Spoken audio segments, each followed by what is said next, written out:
1, 2, 3, 4, 5. 6 eggs in this meal. I've got 6 because usually I'd have 5, but these are tiny, so I just want to bump my protein up. This, I believe, in this muscle building phase, I think it's my favourite meal I've had in forever. I'll have 5 eggs on top of either crumpets, a bagel, or some white bread, right? The yolk busts, it soaks through into bread. I have a little bit of some kind of sauce on it. Ooh. Do you know what? Let's turn that light off.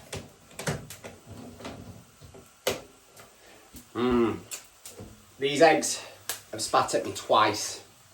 One lot all over this cupboard here. Spit back. I didn't really spit on them then. Anyway, shall we actually wrap up this full day of eating convenience food? Let you know what I thought of it and let you know why I think maybe you shouldn't just live off convenience food as a dad who does want to get rigged up but doesn't want to have an hard time doing it. I think we should. Anyway, let's go.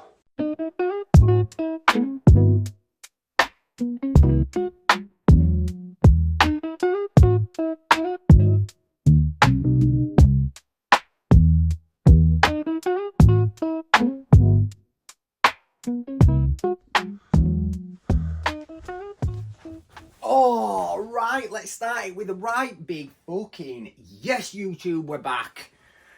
We're back. And we're going to run down ever so briefly, and I say ever so briefly because I realised that in my last video, which I've linked up here, so you can go back and watch it so you know what I'm on about, I probably explained all of these points in the like 15 minutes or however long video. So you probably left video thinking, excuse me, you probably left video thinking, that made sense, did a lot of that. I'd love to know what your take on it was in comments below, but this is mine. So first up, I nailed it.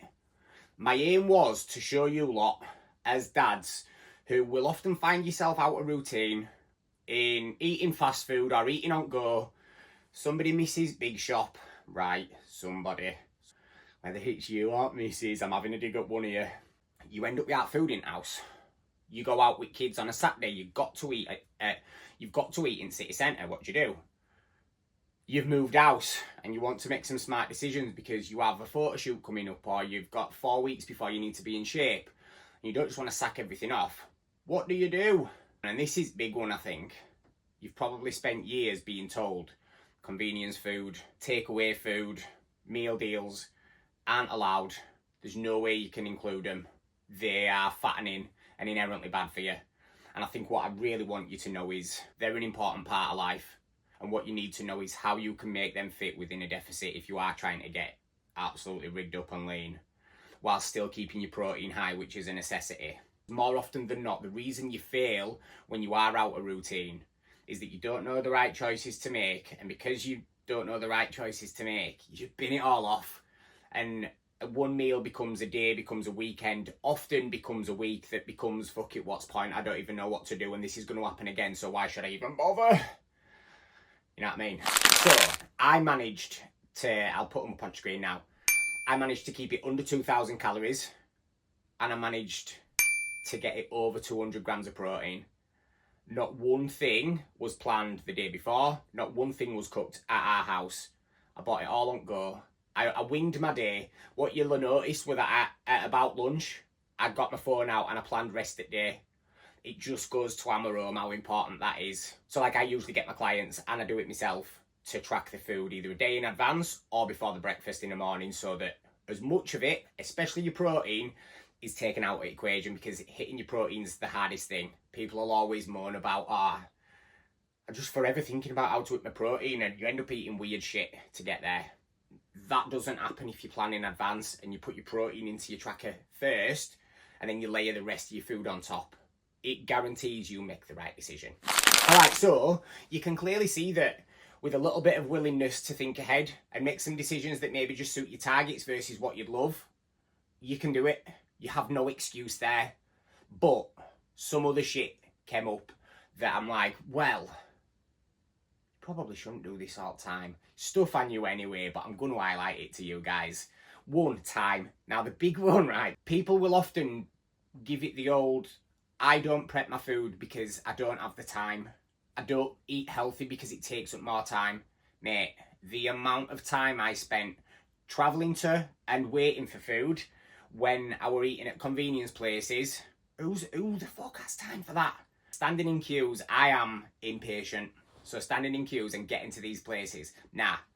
Give me half an hour, one night a week, and I'm going to put some chicken in oven, some beef in a pan, some potatoes in a pan next to them, and some veggies either in oven or in a pan as well, and I'm going to cook some food for the next 3 days.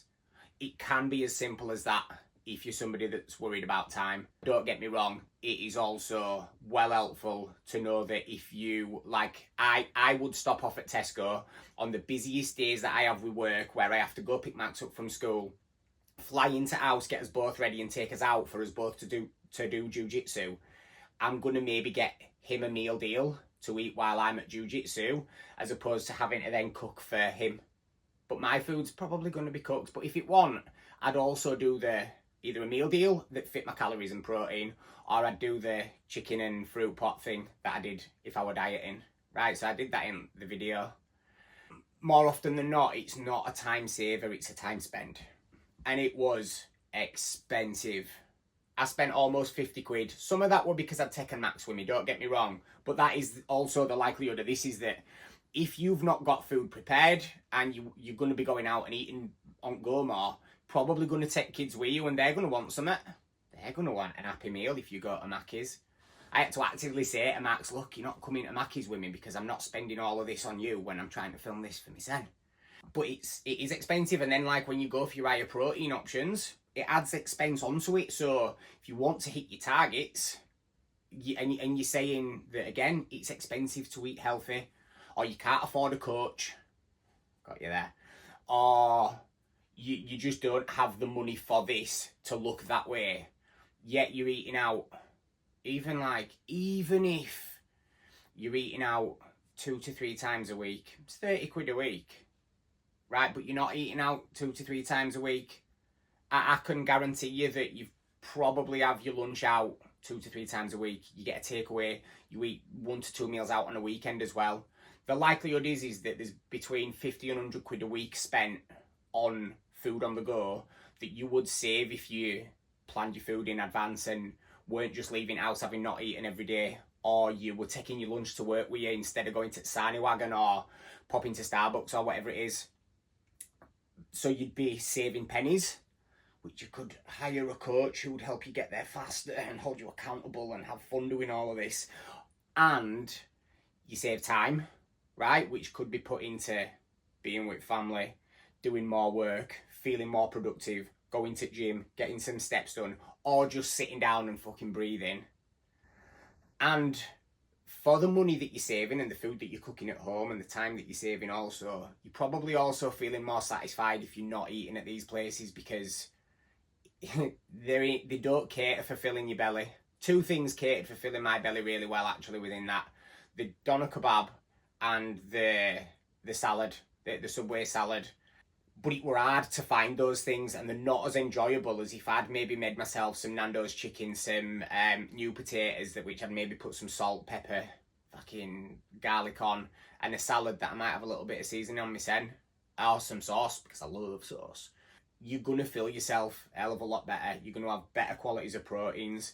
You're going to have an easier time of sticking to your diet from week 1 and throughout if you're not relying on eating on go, if you're not leaving your planning to let me see how this works. If you're not tracking it, you're even further behind. But it all becomes harder to do if you are eating on the go all the time. So, as you can see, the main thing I want you to take from this is, as dads, we have to get comfortable and we have to learn how to fit convenience food into our life. But we also have to learn from what I just did then, how to make it practical, filling, cost effective, and not set ourselves back and make life harder, because it does make life harder. If you're forever trying to eat on the go, life will be harder. If you're not filling your belly, life will be harder. So by controlling, let's say controlling 80 to 90% of your week and cooking 80 to 90% of the food that you're going to eat across your week from scratch in your kitchen, you can control how much shrubbery you have on your plate. You can control the protein quality and the amount of protein you have at each meal. You can control how many calories you are eating for certain. And for some of you, you're going to want to take a diet deeper than just lose a few pounds. Now, I'd argue that pretty much everybody needs to do that. You just don't admit it or you don't know it yet. Your level has to come up to here. And it gets easier to do when you are controlling it. It don't mean your meals are fucking white fish and broccoli and that smell like farts and ruin your kitchen and your missus hates you. But it's cooking some feta chicken in a pan with some peppers and some onions and then adding it to some broccoli and some Mexican rice, example. That can then get tubbed up and you can take some with you to work tomorrow. There's so many options that are tasty, higher in protein, calorie conscious, that don't take forever to cook. So take some of the excuses away from it. Now I hope that were proper valuable, because I think it's the practical side of this that you're going to learn from. If it were, drop a like on this. Leave your thoughts below as well. Like, let me know if any of that banged. And if you don't subscribe already, please make sure you're subscribing, because it means you'll see more like this. And it being truthful and all gets my pecker going a little bit when I see more of you subscribing, and we're going to keep rattling this. So keep your eyes peeled, because my next video, I'm going to be sharing my photoshoot prep series. It began last year, ultimately.